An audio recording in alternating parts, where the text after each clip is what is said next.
In the book of Esther. We're going to be going through the book of Esther probably pretty quickly, and we're going to see, hear that word probably? Probably, give myself a little out. We'll see that this book of Esther is one of Satan's most successful plots in the Bible.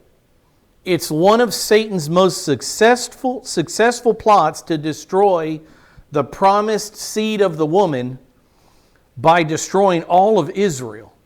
He got very, very close to destroying all of Israel here. Last time I showed you a timeline because if we don't know where Esther falls on a historical biblical timeline in Jewish history, then the story won't have significance. So just very quickly, just a couple of the things off the timeline. Remember that in 516 BC, BC means before Christ.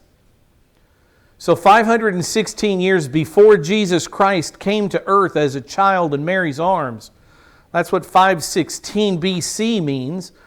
The temple was completed after the 70-year exile to Babylon. I can't rehearse the whole history, but remember, for idolatry, because Israel would not worship Yahweh alone, they wanted to worship all the false gods of the lands of Canaan. When they got so bad in idolatry, God did what He said He would do in Deuteronomy chapter 30. He kicked them out of the land.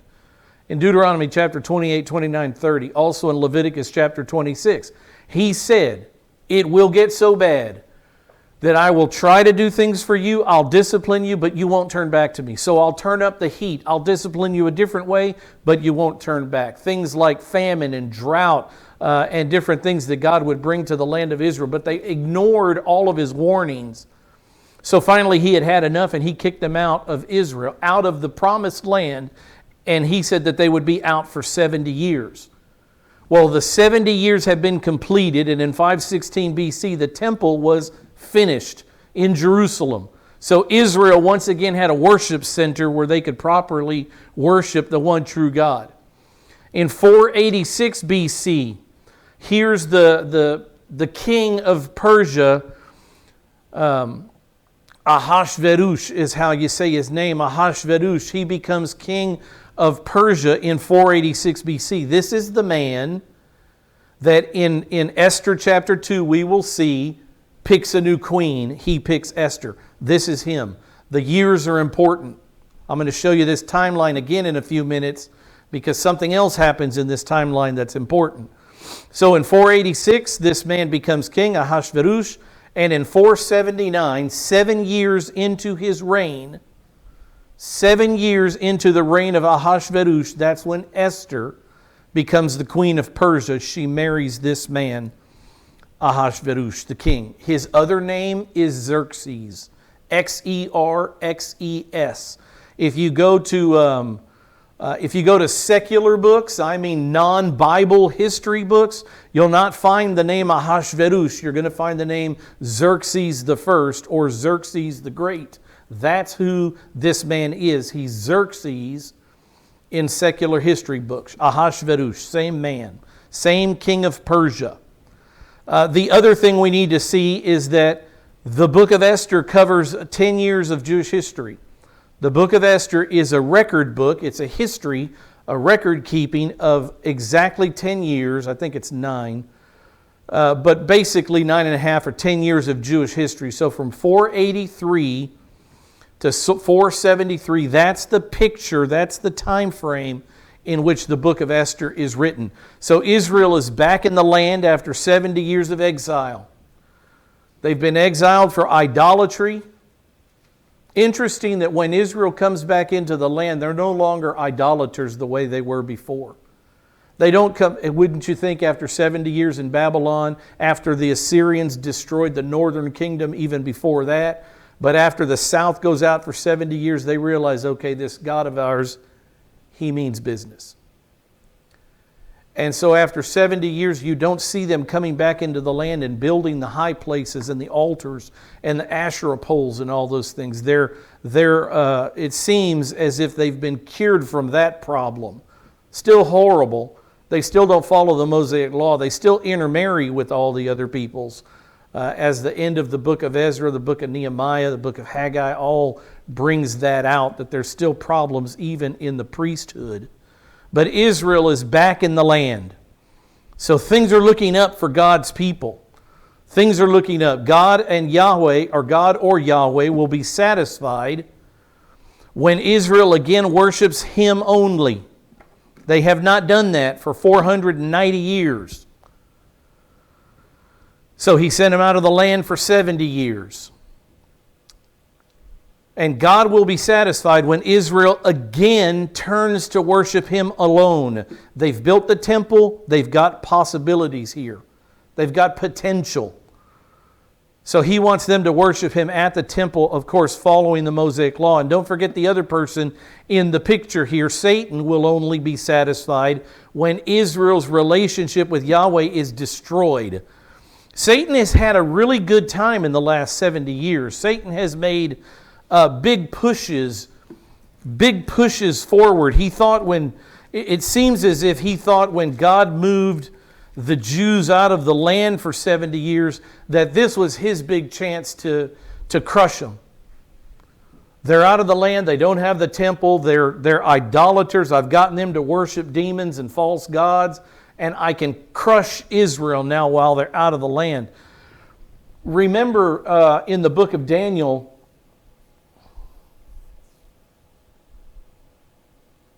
I just can't turn to the book of Daniel, can I? Remember in the book of Daniel, I just can't turn to the book of Daniel, can I? Turn to Daniel chapter 6. Let me show you this very quickly. I just want to show you this fact, that Satan has made great inroads in Israel during the 70-year captivity. Remember, Daniel went into captivity. Daniel was taken by King Nebuchadnezzar and he went into captivity. I just want to show you, because we're not going to study this story, I just want to read a few verses to show you how close God lets Satan get to certain things. Look what it says in Daniel chapter 6. Darius is the king. I pronounce his name Darius. He's the king of the Medes. He's the king of Persia. He's the leader of Persia. And look what it says in verse 1. It pleased Darius to set over the kingdom 120 satraps. These are politicians. These are governor types. And they were to be over the whole kingdom, and over these three governors, of whom Daniel was one, that the satraps might give account to them. So Darius has set up these satraps. Look what they do. They hate Daniel. Daniel's a Jew. They know he's a Jew. They know he worships Yahweh. They know he's one of the guys that came from the land, from the promised land into Babylon. They hate him. They hate his people. So look what Satan is up to, this anti-Semitic jealousy. In verse 3 it says, Daniel distinguished himself above the governors because an excellent spirit was him, and the king gave thought to setting him over the whole realm. So wait a minute, all these satraps, all these Babylonians are saying, who is this guy? We need to destroy this guy. So they set out to destroy him. I want you to see Satan in the story. In verse 5 it says, these men said, we shall not find any charge against Daniel unless we find it against him concerning the law of his God. Daniel doesn't do things wrong. But let's find a weakness that they considered a weakness in Daniel, and let's exploit it. Look what it says in verse 6. So these governors and satraps, they thronged before the king, and they said, King Darius, live forever.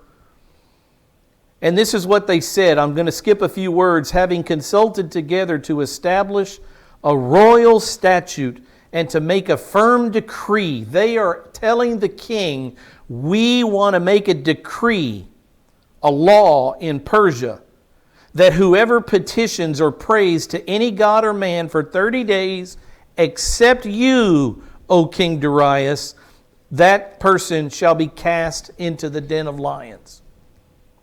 All Israel prayed to God. All Israel prayed to Yahweh. This is a trap that Satan made not only for Daniel, but for any of the Jews who would worship their God. When Daniel knew, in verse 10 it says, when Daniel knew that the writing was signed, he went home, and in his upper room he opened his window, faced himself towards Jerusalem. He knelt down on his knees and he prayed 3 times that day. And we could go through the story more and more, but you know the story of Daniel in the lion's den. But this king has issued a decree, and in Persia, I'll show you in a minute, in Persia, when you issue a decree, when you make a law, it cannot be changed. It cannot be changed. So these men have talked this king into saying that anybody who worships any other god for the next 30 days shall be killed. Well, who are the people that he's targeting? The Jews. And the king was foolish enough to put it into writing so that the next day, that evening, his friend Daniel was seen praying, and they tell the king, we caught Daniel, and they have to throw him into the lion's den. The king didn't want to do it, but he had to. I say all that because Satan has been busy during these 70 years trying to nail that final nail in the coffin of Israel. And during this 70 years when this has just happened with Daniel, not too long before the book of Esther is written, he's been very, very busy trying to lay that final blow to Israel. But the picture or the scene is set here where God has brought Israel back into the land. This is the significance of the book of Esther. God has brought Israel back into the land. Their relationship with God has been restored with Israel. They can worship Him again at the temple. They can celebrate Passover and all the feast days. They can do what God wants them to do according to the law of Moses, and Satan is not satisfied, not happy with what's going on. Now, before we read Esther chapter 1, verse 1, I just want to show you some issues in the book of Esther. Now, issues, I mean some of those things that would make a Christian reader of the Bible scratch his head and say, really? No mention of God by name. Not Yahweh, not the Lord, not anything. In 10 chapters of this story of Esther, the God of Israel, great Yahweh, is never mentioned. Now, some would say that's a problem, and that's why Esther shouldn't be a Bible book. That's all false. Esther is a canonical book. It's part of the canon of Scripture. But just to be fair, these are some issues. The New Testament never quotes the book of Esther. There's a lot of history in the book of Esther. There's a lot of salvation. There's a great salvation of Israel that takes place by God in the book of Esther, yet no one in the New Testament, including who? Jesus Christ, never mentions the book of Esther. That doesn't mean anything. That I'm just giving you these because some people will. The Mosaic Law is not mentioned in the book of Esther. The great law of Israel, the 613 commands that showed them how to worship Yahweh properly, not mentioned one time, not referred to, not even in a shadow reference. The sacrificings and offerings to God are not referred to. The Mosaic Law is not referred to at all. There's no altars. There's no sacrifices of animals to God. It never comes up, not one time. You never see anyone pray to God. Prayer to God is not mentioned or practiced.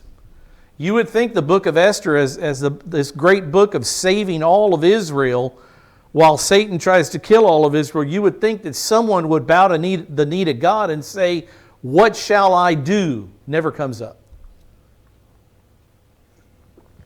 This isn't a story of a great Jewish woman.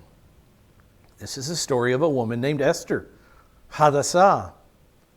This is not a story of a great, obedient Jewish woman. This is a story of a woman who was willing to have sex with the king who was not her husband as a virgin, who was willing to marry a man who wasn't Jewish, who was willing to eat foods that weren't clean according to the Mosaic Law. That's who Esther is. But still, as a broken Jew, let's call her as a broken Jew, God used her in a mighty way. Another issue in the book is that the Jews all should have left Persia for Israel, for the promised land, their homeland, but many did not. After the 70 years, Where do the 12 tribes of Israel, where is the land God gave them eternally? It's the promised land. They need to go back to the land God gave them. That's where they were to live forever. But many Jews do not. Name me a Jew who does not go back to the promised land. Esther. Esther and her cousin, likely her cousin, not her uncle, but her cousin Mordecai are among those Jews who stayed in Persia. So Esther's got a stack of things that aren't in her favor concerning her worship of her God. She's Jewish. There's no doubt. She's Jewish. She comes from a Jewish family. Mordecai, her cousin, comes from a Jewish family. And Haman, who we'll see soon, tries to kill all the Jews. And God uses Esther and the wise counsel of her cousin Mordecai to save the Jews in the book of Esther. But there are a stack of issues with this book. It's simply not a book of a great, strong Jewish woman. She's a courageous Jewish woman. But when it comes to obedience and worship of God, she's not doing it right. But yet God uses her in a mighty way. It's a very interesting story. So Esther 1, Esther chapter 1, we're going to get into it now. It's a background story. Esther chapter 1 answers the question, who is Esther and how did a Jew become the queen of Persia? Esther 1 answers the question, how did a Jewish woman become the queen of Persia? I love that God gives us the background. He's a great storyteller, and make no mistake, he is a perfect historian. In Esther chapter 1, verse 1, it says, now when it took place in the days of Ahasuerus, the Ahasuerus who reigned from India to Ethiopia over 127 provinces. In those days, as King Ahasuerus sat on his royal throne, which was at the citadel in Susa, in the 3rd year of his reign, listen to all the facts God gives. You know why God gives all these facts? Go into the other history books and tell me I'm not right. I give you proper history. I give you exact dates in the Bible. And if you want to check me, go see what the secular historians say. I know what I'm talking about. Gives us all the facts to fact check him. In the 3rd year of his reign, he gave a banquet for all his princes and attendants, the army officers. Now that's an important word, that's an important phrase. The army officers of Persia and Media. I'll tell you why in just a second. Why has Ahasuerus gathered his army officers? Why are the generals there? He also gathered, it says, the nobles and the princes of his provinces being in his presence. So he has called for a gathering. It says he displayed the riches. What did he do in this gathering, this banquet that he had? He displayed the riches of his royal glory. So he showed them how rich he was. And the splendor of his great majesty for many days, for 180 days. Now take a look at this guy. There he is, Ahasuerus, husband of Esther. Not a photo obviously, but a real image of what, a drawing of this man Ahasuerus, Xerxes the first of Persia. That's him. Look at the map with me though. He sat on his royal throne, which was in the citadel of Susa. So I want to show you here by this arrow where Susa is. Now look at that map. Everything that's orange there is the Persian Empire, 500 BCE. So that's what it looked like in the book of Esther. That's the map. All of that dark, burnt kind of orange is the Persian Empire. And they are in this little city of Susa. Not a city, it was a big city then. But look how far from Israel it is. That's Israel right there. You see that little orange red rectangle that comes in? That's Israel. So the Jews have been taken out into Babylonia. You see the word Babylonia there. The king of Babylon was Nebuchadnezzar. But the Persians came from further east. So this Susa is where they are. This is where the story of Esther takes place in Susa. What country is that in today?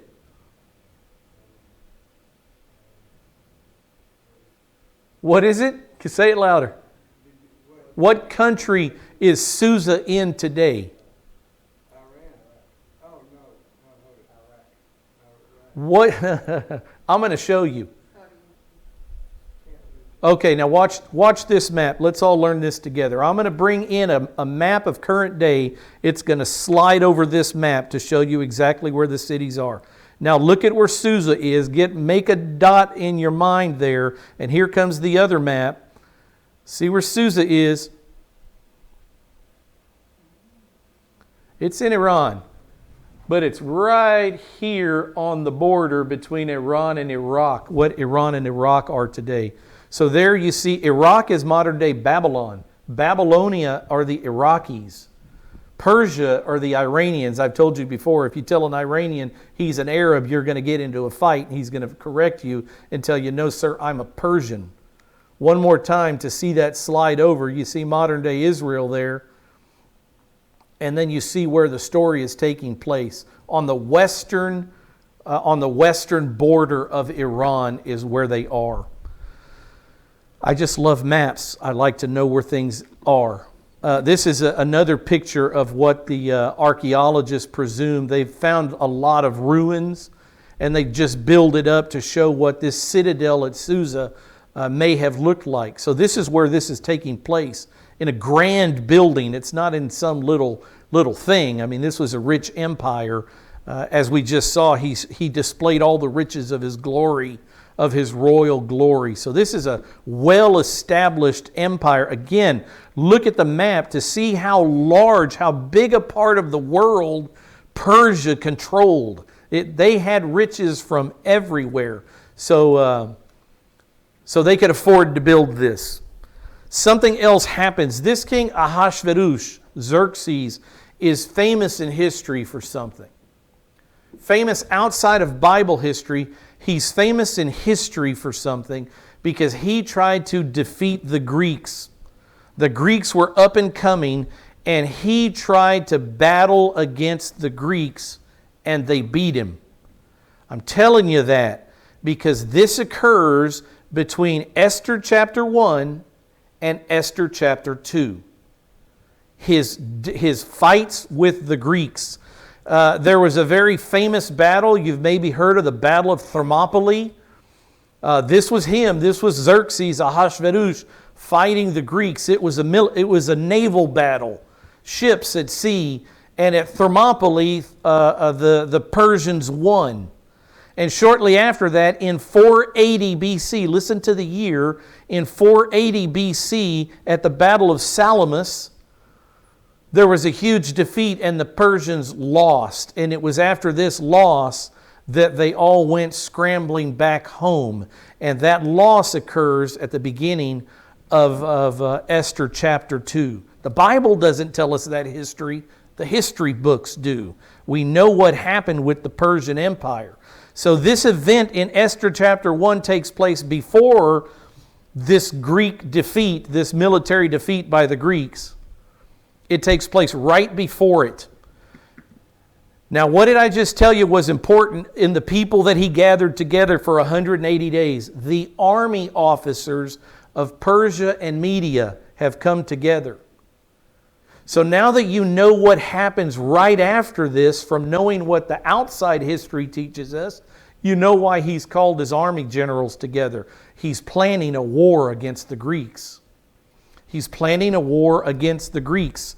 So he wants to show the riches of his royal glory, it says there, so he can assure the generals that when we go to battle with Greece, I have the money to pay for it. The Persian Empire has what it takes to assemble an army against the Greeks. So he shows them all his stuff. And he's also there with his top generals for 180 days. What is that, 6 months?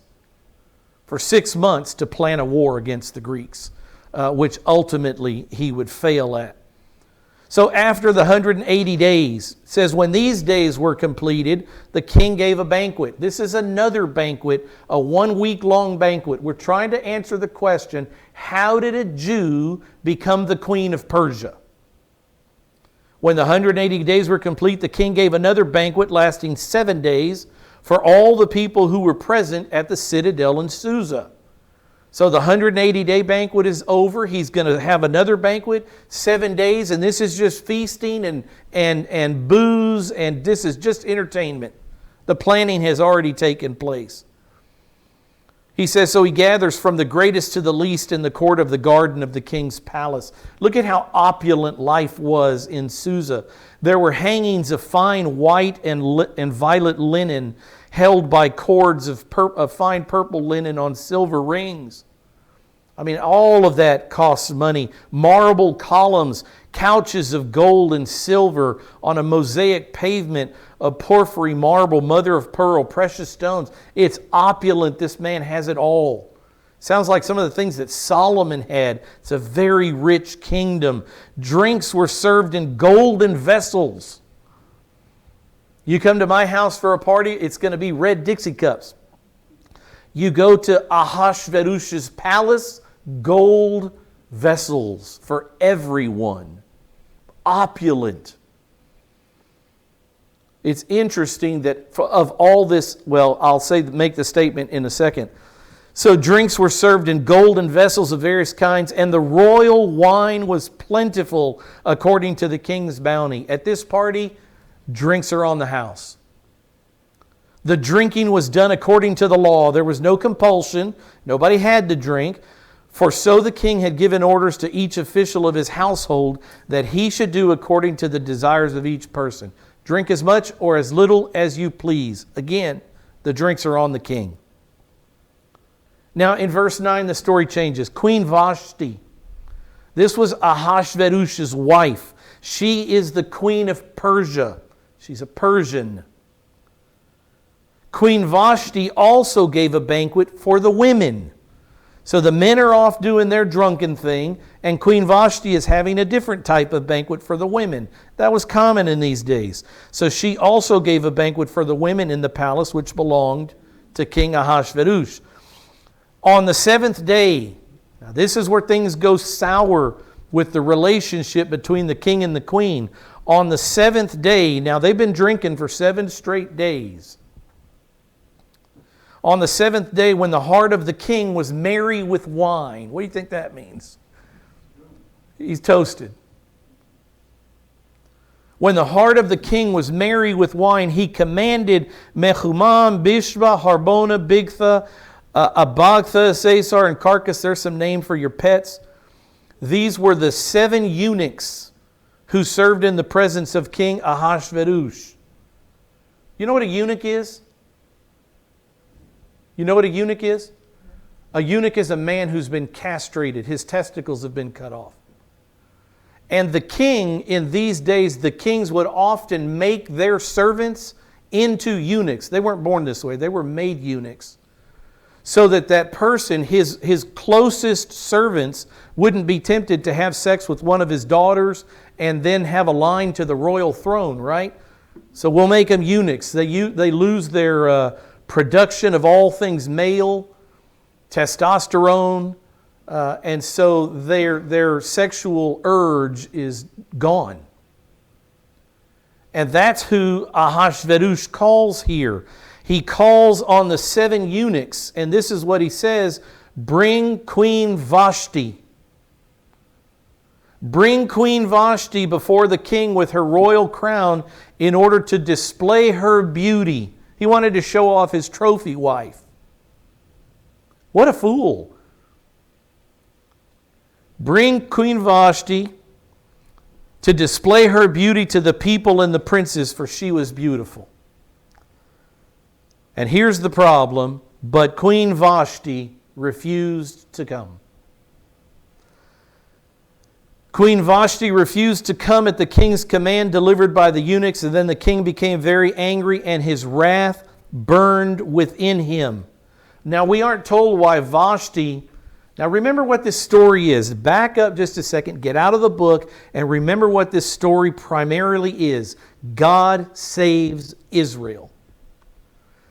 So why did Vashti, who's about to get kicked out from being queen, why did Vashti refuse to come at the king's command? Why didn't she just come and show herself? It's not like he was asking her to be naked. It doesn't say that. Some people think that that's what happened, and that's why she refused. It just says that he wanted her to come and display her beauty to all these people. He wanted to show off his wife. But in the idea of this book being about saving Israel, the Talmud, the Jewish Talmud has this as an explanation for why Queen Vashti said no this night. They said that the angel Gabriel was sent to her and had stricken her with leprosy. Where do you read that in this book? You're following along with me in your Bible. Where do you see that in the book? The Jews, they sometimes make these things up.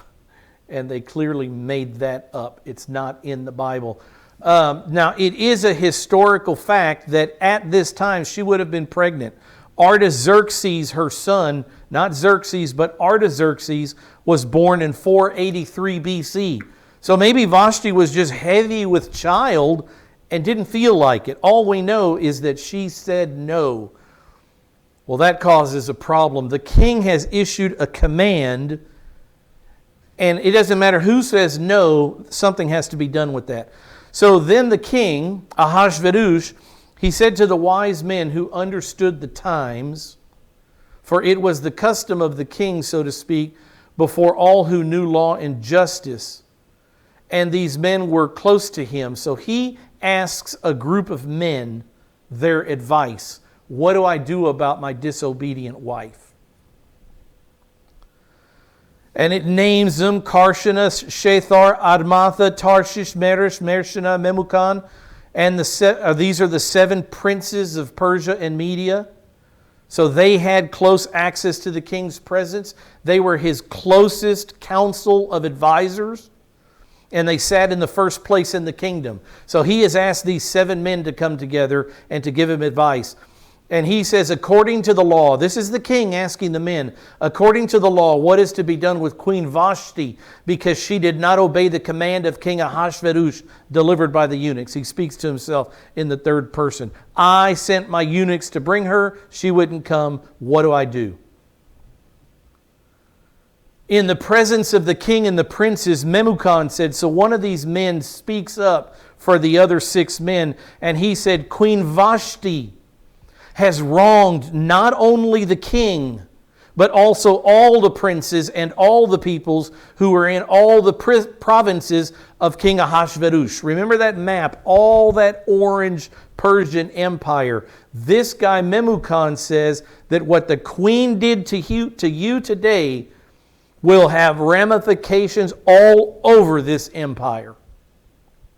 She's not just wronged you, king. She's wronged me, and she's wronged every man in the kingdom because every woman's going to think that they can disobey their men. And you women cringe and say, ugh. It's just the way the society was then. Verse 17 says, for the queen's conduct will become known to all the women, causing them to look with contempt on their husbands by saying, King Ahasuerus commanded Queen Vashti to be brought into his presence, but she did not come. So why should I obey you? Why should I listen to you anymore? Oh, dear husband. So that's what Memucan says. This is a bad thing. In verse 18, he keeps going. He says, this day the ladies of Persia and Media who have heard of the queen's conduct will speak in the same way to all of the king's princes, and there will be plenty of contempt and anger. She has ruined peace in the families, in the homes of the Persian Empire. She has to be dealt with. So what do? Verse 19, they say, if it pleases the king, let a royal edict be issued. Make a law. Let a royal edict be issued by him, and let it be written in the laws of Persia and Media, so that it cannot be repealed. Remember in the book of Daniel, I told you when a Persian or a Median king makes a law, it cannot change. So that's why when Daniel was caught praying, Darius had to throw him into the lion's den. Because even though he was the king, he couldn't change the law. And here we see it again. The laws of Persia and Media, so that it cannot be repealed. And this is what the edict shall say: Vashti may no longer come into the presence of a king Ahasuerus. And let the king give her royal position to another who is more worthy than she. And there is the beginning of Esther. Give Queen Vashti's position to another woman who is more worthy than she. A quick verse here, Daniel 6:8. We were just in Daniel chapter 6. It says, "Now, O king, establish the injunction and sign the document so that it may not be changed." I show you Daniel 6:8 to show you that the laws of the Medes and the Persians in the Persian Empire, once they were established, once the king signed it, they were set in stone. Couldn't be altered. According to the law of the Medes and Persians, which may not be revoked. So, Queen Vashti has to go. Verse 20 says, "When the king's edict which he will make is heard throughout all his kingdom, great as it is, then all women will give honor to their husbands, great and small." When they hear what you did to Queen Vashti, no woman's going to have the nerve, no woman's going to have the courage, the guts to stand up and disobey her husband. That's the idea here. Verse 21 says, "This word pleased the king, it pleased the princes, and the king did as Memucan proposed." So he set the royal edict. Vashti had to leave. Verse 22, it says, "So he sent letters to all the king's provinces, to each province according to its script, and to every people according to their language." Remember the vastness of this kingdom of Persia. A lot of different languages spoken in Persia. He had it translated into all the languages of his kingdom, that every man should be the master in his own house, and the one who speaks in the language of his own people. So whatever the language of the father is, that's the language of that home. The man is the master of the home. 483 BC. 2,500 years ago, that's how it was in the Persian Empire. Iran. Chapter 2, verse 1, I'm going to cover one verse and show you a timeline because some things are important here. In chapter 2, verse 1, it says, "After these things." I want you to start thinking about these things. After this event, the edict is signed. Queen Vashti has to leave. She wasn't killed. She just had to leave the palace. She's no longer the queen. Time goes by. The Bible doesn't say how much time. But if you know secular history, you know how much time. After these things, after a number of years, when the anger, you could see it and say, this must have been the next morning. It wasn't, because of what occurred in the history of the Persian Empire. After these kings, when the anger of king, or after these things, when the anger of King Ahasuerus had subsided, he remembered Vashti.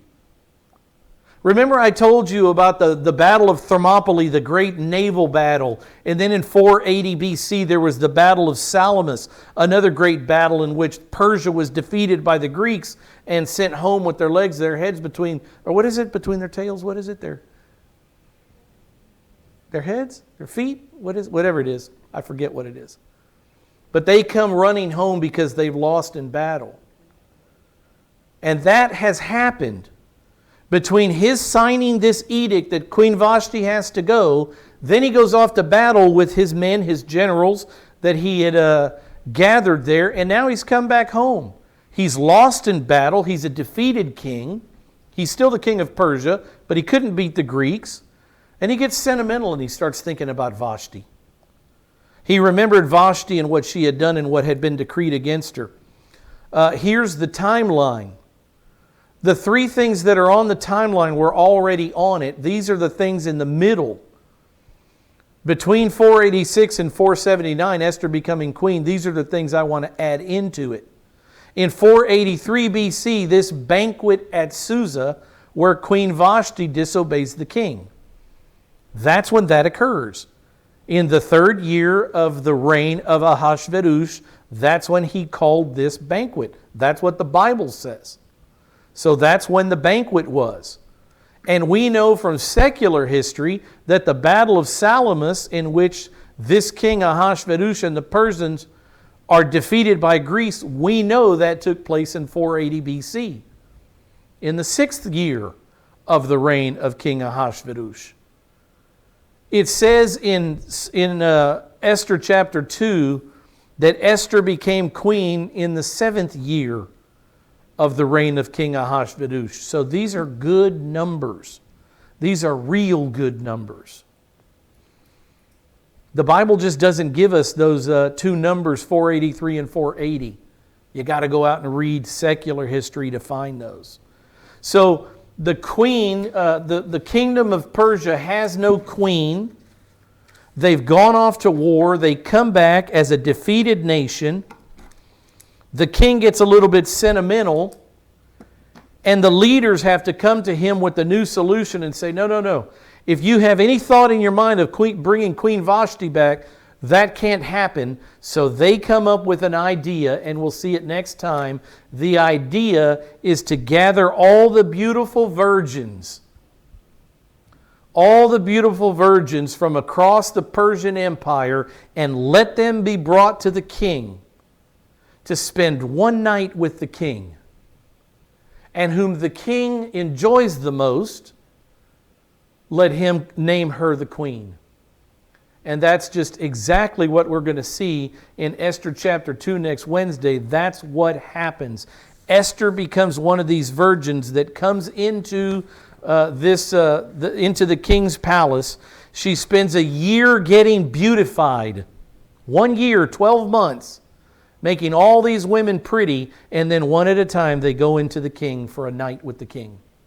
We actually have a video, and that's what the name of it is, isn't it? One Night with the King, because that's what Esther spent with the king. And he found favor, or she found favor in his sight, and he made her the queen of Persia. More to come. This is a great story. Stick with me. We got to build this foundation. That's the way God gave us the book. That's how God designed this story. He gave us Esther chapter 1. So go back through it and learn more from it. All Scripture is God-breathed and profitable. And I love it because I'm a historian. I hope you do too. Let's close in prayer.